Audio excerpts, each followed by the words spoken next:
자, 단백뇨가 있으시면 어떤 식단을 해야 되나, 어떤 식사를 제한해야 되는가에 대해서 많은 질문을 하십니다. 그래서 오늘은 단백뇨가 있으면 어떤 식사가 좋을까, 그리고 그 이유에 대해서 리뷰해 드리겠습니다. 자, 일단 시간이 없으시고 마음이 급하신 분들은 요점부터 말씀드리면요.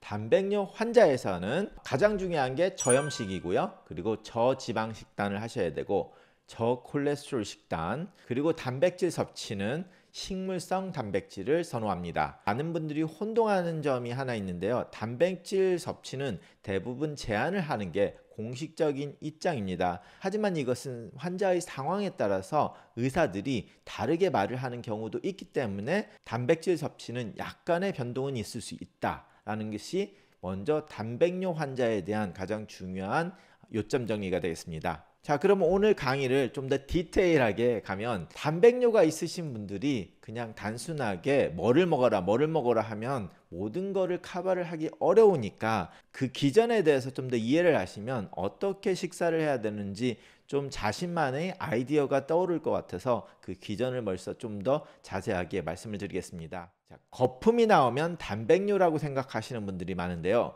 반은 맞고 반은 맞지 않습니다. 단백뇨가 있으면 거품이 일어날 수 있고, 단백뇨가 많으면 거품이 많이 일어나게 됩니다. 하지만 거품이 일어난다고 반드시 단백뇨는 아닙니다. 자, 그래서 단백뇨의 기전에 대해서 한번 보면요, 조금 아카데믹하게 가는 건데요. 정상인의 신장을 보면은 이런 식으로 콩팥에 가구체가 이런 식으로 피가 있는 부분이 있고요. 그리고 이제 소변으로 해서 나가는 부위가 있는데, 이렇게 피를 거르는 필터 같은 역할을 하는 것이 이제 포로사이트 하면서 포로사이트이 있고, 뭐 여기 엔도텔리얼 셀 뭐 이런 세포들이 있어서 그 막을 형성해서 약간 필터 역할을 하게 되는데요. 그 중에 중요한 것이 이제 포로사이트라고 하는데, 신장을 세포학적으로 보면 이렇게 포로사이트라고 하는 것들이 이 피에서 물질들이 소변으로 빠져나가는 배리어를 형성을 해서 필터 역할을 하게 되는데요.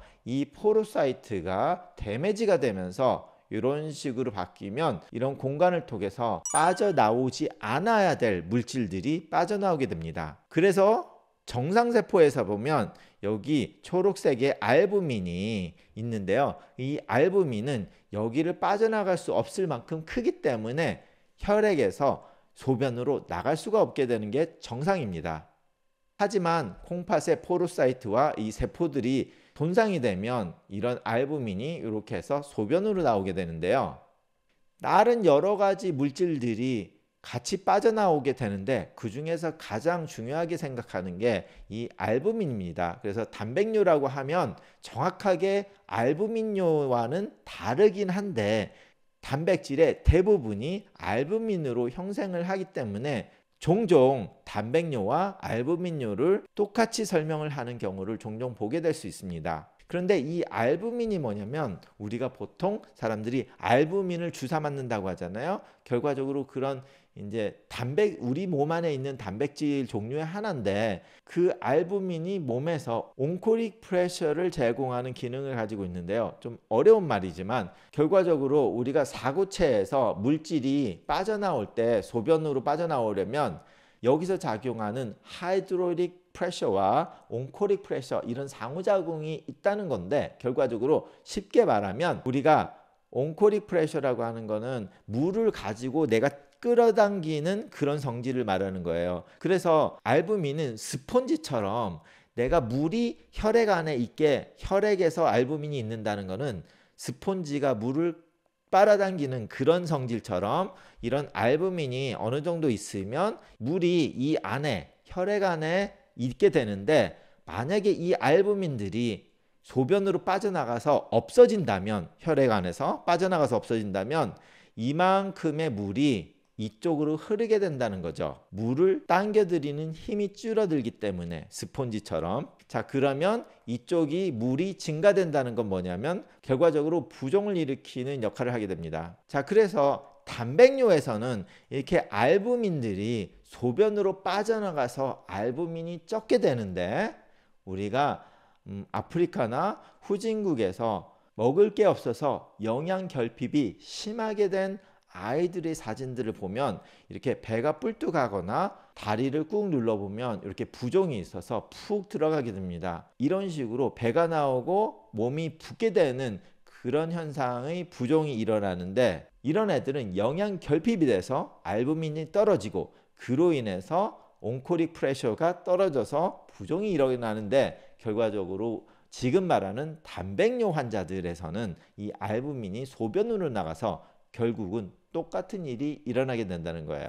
자, 그래서 단백뇨의 기전 중에 뭐 중요한 거 하나만 짚어봤는데요. 그럼 식단은 어떻게 하냐, 이 컨셉을 가지고, 그럼 가장 중요한 게 단백뇨가 심하게 되면 부종이 이렇게 날 수 있기 때문에 부종의 해결을 먼저 해야 돼요. 그렇기 때문에 저염식 식단을 하라고 합니다. 나트륨이 섭취가 되면, 나트륨은 고체로 있을 수가 없기 때문에 소금을 섭취하면 할수록 물도 같이 따라올 수밖에 없어요. 그래서 결과적으로 소금을 많이 섭취했을 때는 우리 몸 안에 총 수분량이 올라가게 됩니다. 그럼 그 총 수분량은 결국은 우리 몸에 물이 많다 보니까 부종을 일으키게 되는 요인으로 작용을 하게 되는 거죠. 물론 일반인에서는 그 소금을 먹었을 때 정상적으로 소금이 소변으로 배출되니까 상황에 문제가 없는데, 콩팥에서 단백뇨가 있으신 분들은 부종이 온코릭 프레셔가 떨어져서 그나마도 문제가 있는데 소금까지 더해지면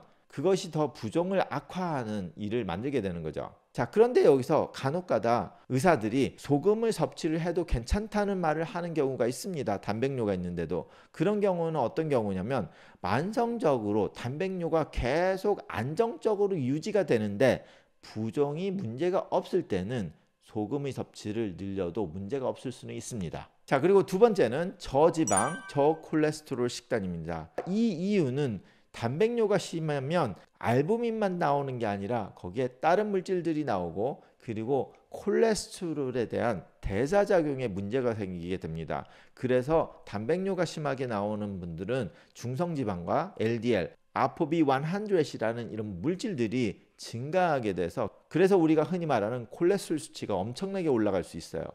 그런데 거기서 콜레스테롤과 고지방 식단을 하게 되면 이 수치가 엄청나게 되고, 결과적으로 이런 조절이 안 됐을 때는 심혈관 질환이 훨씬 더 악화된다고 보고되고 있습니다. 자, 그리고 이 단백질 섭취에 대해서는 지방 함유량이 적은 살코기 섭취가 중요한데요. 이런 식으로 마르게 생긴 고기지만 지방이 적은 린 미트를 먹으라고 합니다. 살코기로. 그런데 이 단백질 섭취에 대해서는 약간의 컨트로버시가 있는 것처럼 느껴지는 게, 의사들이 좀 말을 바꾸면서 해요. 이 환자에서는 이런 말하고 저 환자에서는 저런 말하고, 그리고 이 의사는 이렇게 방송을 하고 저 의사는 저렇게 방송을 한다, 강의를 하거나.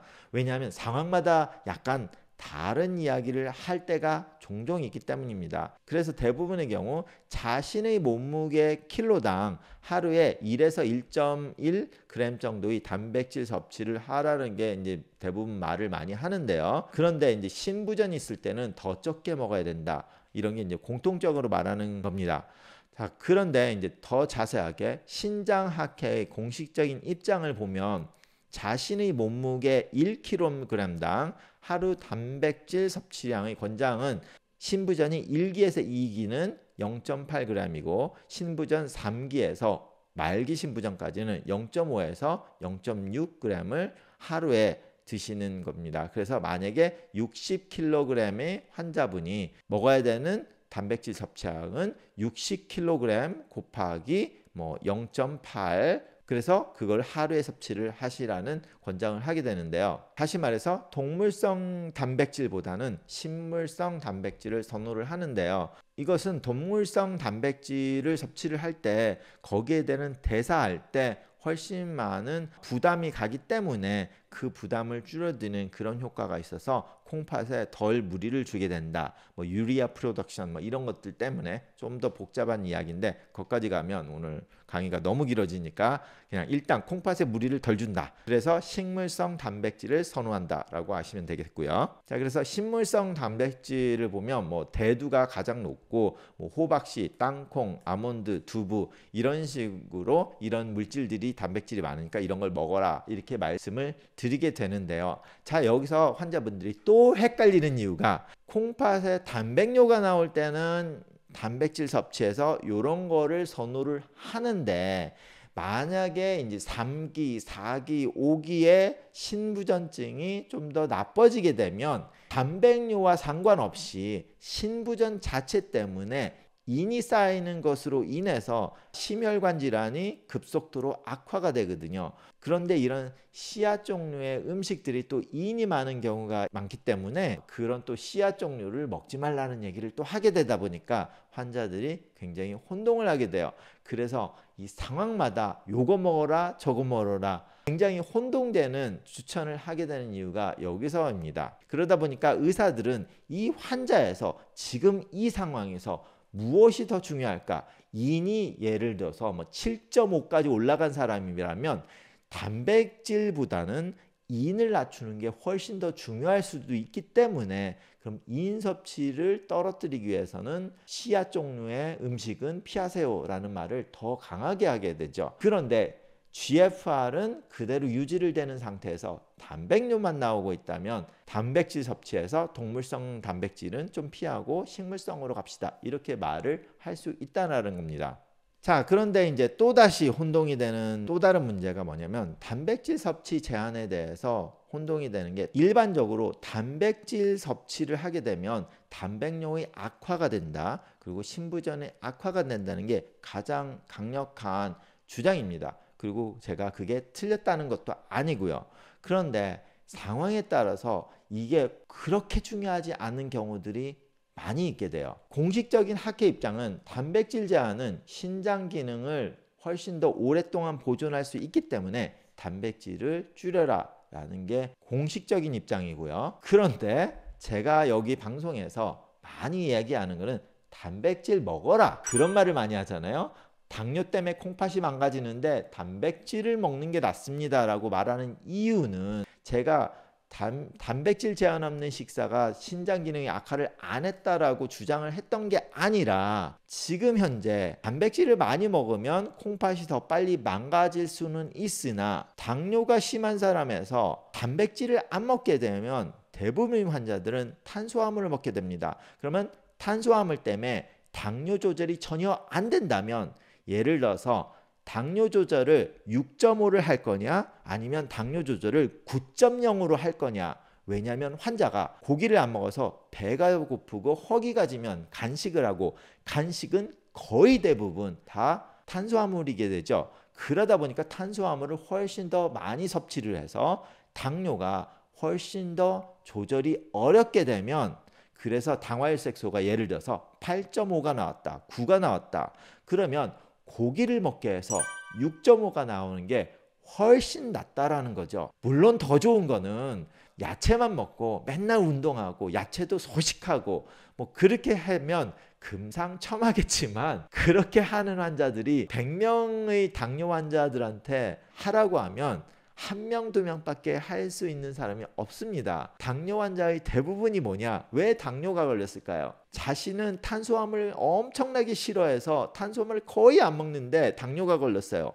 그런 사람은 솔직히 거의 없죠. 대부분은 자기가 좋아하는 게 탄수화물이기 때문에 탄수화물을 많이 먹다 보니까 물론 많이 먹다 보니까라는 말에서 많이는 사람마다 다를 수는 있습니다. 그렇지만 자신이 핸들할 수 없는 더 많은 양을 먹었기 때문에 당뇨가 생긴 거거든요. 굉장히 적게 먹었는데도 나는 유전적으로 당뇨가 걸릴 사람이었기 때문에 조금만 먹었는데도 당뇨가 걸렸다고 할 수 있어요. 그렇지만 그거보다 더 적게 먹었으면 물론 당뇨가 안 왔겠죠. 다른 사람들이 보면 전혀 안 먹는 것만큼 줄였다면. 자, 그렇기 때문에 일단은 그런 굉장히 극적인 케이스 몇 분을 빼놓고는 대부분의 환자들이 탄수화물을 좋아하는 사람이에요. 그런데 그런 분들이 고기를 먹는 것도 좋아한다면 그러면 고기를 먹으라고 추천을 권장을 하고 아예 탄수화물을 줄이라고 해서 당뇨의 문제를 확 잡는 것이 그 환자의 나중에 대한 당뇨의 합병증뿐만 아니라 콩팥의 기능 보존에도 훨씬 나을 거라는 생각이 충분히 들었고 거기에 대한 자료들이 있었기 때문입니다. 그런데 이제 작년에 결과적으로 2형 당뇨 환자들을 가지고 단백질을 제한을 한 사람과 하지 않은 사람들을 봤더니 별로 차이가 없다라고 하는 그런 보고가 나왔지만 자, 그래서 다시 한번 단백뇨 환자 식단의 요점 정리를 해보자면 부종이 일어나기 때문에 부종을 막기 위해서 아니면 부종의 악화를 줄이기 위해서 저염식을 하시고 콜레스테롤 수치가 엄청나게 안 좋아지기 때문에 저지방 식단과 저콜레스테롤 식단을 하셔야 되고요. 그리고 단백질 섭취는 식물성 단백질을 선호를 하는데 단백질 제한에서는 공식적인 입장이 단백질 제한이지만 자신의 상황에 따라 다르고 특히 단백뇨가 조절이 안 되는 당뇨 때문에 생겼다면 여기에서는 단백질 섭취를 줄이는 것보다 탄수화물을 줄이는 방법으로 하는 것이 훨씬 낫다고 다시 말씀드리겠습니다. 자, 여기까지였는데요. 단백뇨 경험자분 중에서 자신이 해보면서 식단 아이디어나 질문은 아래 댓글에 남겨주시면, 자, 이런 강의가 좋으셨다면 밑에 댓글란에 한마디 남겨주시면 감사하겠습니다.